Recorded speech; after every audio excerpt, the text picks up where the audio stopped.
Today, I want to talk about something that I heard. I mean, we've all heard this quote, but it's you are the result of the five people you hang out with the most. And that is something that I have been thinking about a lot lately, just given the last year and how so many people have been so isolated and just not with their people, and how that maybe has affected your energy and your outlook and your positivity, your ability to manifest, your ability to live, your ability to see the world in technicolor. One of the things that I vowed at the beginning of the pandemic was I was not going to stop living. I was not going to be like afraid. I was going to take the science and the information that was given to me, and I was going to do everything I needed to do to keep myself and my family safe. And I was going to continue to live because that is something my son needed to see from me, his mother.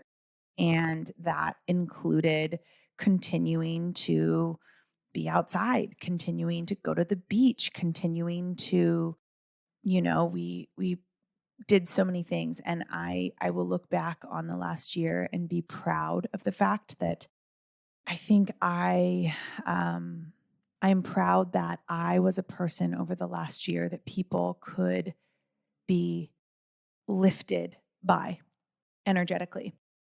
It's so crazy because I mean, how many of you listening right now have friends that used to be really good friends that maybe you haven't spoken to in a while because of something that happened over the last year or energy that shifted during the pandemic? And it makes me so sad because I see this great divide of people, and I see so many people so afraid to, I guess, I don't even know if it's like a fear thing. It's just, I've seen so many different energy vibrations shift.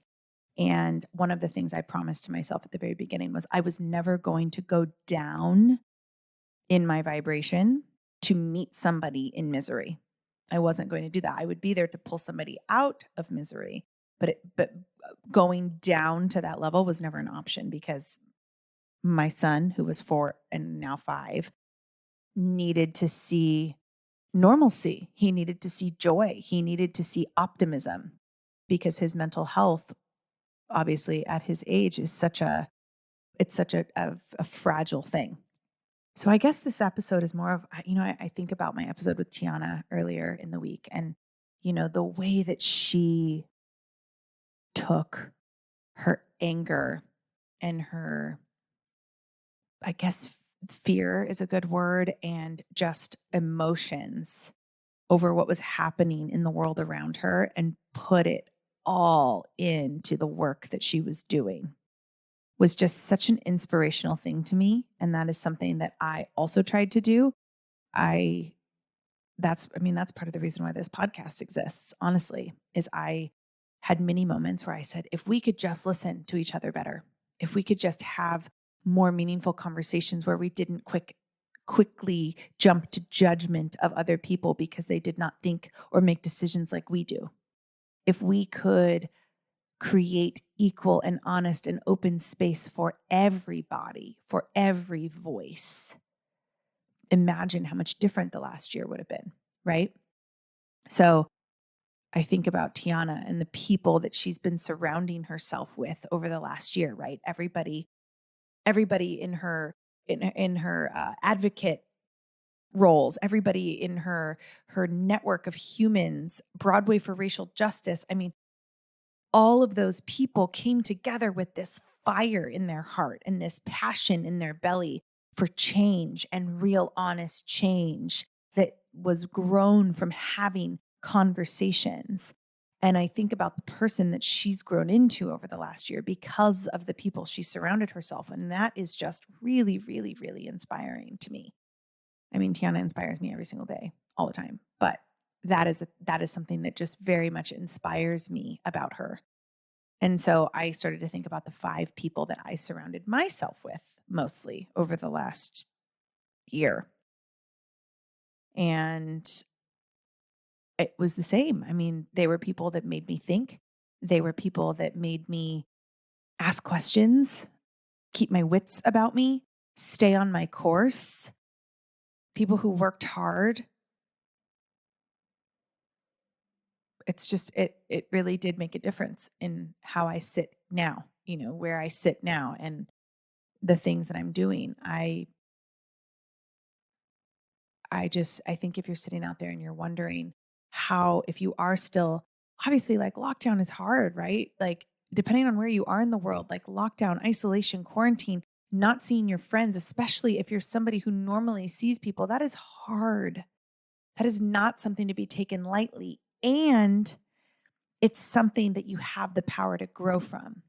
So just start thinking about, who are the people you surround yourself with? The 5 people that you are mostly surrounding yourself with. What is their energy vibration? Is it up? Is it down? Is it negative? Is it pessimist? Is it optimist? Does it keep you thinking? Because if it's down and it's pessimist all the time and it stays in this rut, and you also now feel like you are in a rut, it could have something to do with that. So my challenge for you in this episode is to look at the 5 people you surround yourself with and decide if you need to curate better energy for that group. Or maybe if you need to find a new group of 5, right? And that group of 5 can change, of course. But yeah, I just think that we're coming into a season where the world is going to need humans who want to make a difference, who want to lift people, who want to include more humans in the healing process. And if you can be one of those people, welcome to the family. I just think that we need that. We need that caliber of vibrational energy, that level of humanity. We need that as we move out of this, because there are people that really, really are sitting there with their arms out, waiting to be lifted up. And if you can be one of those people, you should, because Tiana is absolutely one of those people. And I like to consider myself one of those people. That's something I will be proud of once we leave this pandemic. So I hope wherever you are, you're having the day that you need. And I hope that you go out there today and you be the energy in this world that humans need right now. Happy Friday.